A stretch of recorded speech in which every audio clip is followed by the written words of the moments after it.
allahu jaari ahadun wallahu.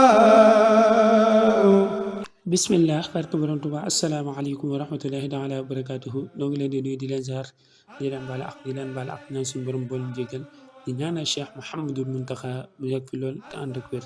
ñu fas yéene dikkaat ak yéen ci seen yóbbal bés bi. yóbbal bi dafay wax ne amut dara lu gën a tedd fa yàlla ñaan yàlla boo ko ñaanut dalay mere kon suñu borom dafa bëgg ku koy ñaan. amut dara lu gën a tedd fa yàlla ñaan yàlla boo ko ñaanut dalay mere suñ borom dafa bëgg ku koy ñaan. yal nañu yàlla dafa dégg ak topp. asalaamaaleykum wa rahmatullahi taala wa barakaatuhu. jërë ngeen jëf. anta ilaahiya wa anta almuntaha ya man kafaani kullana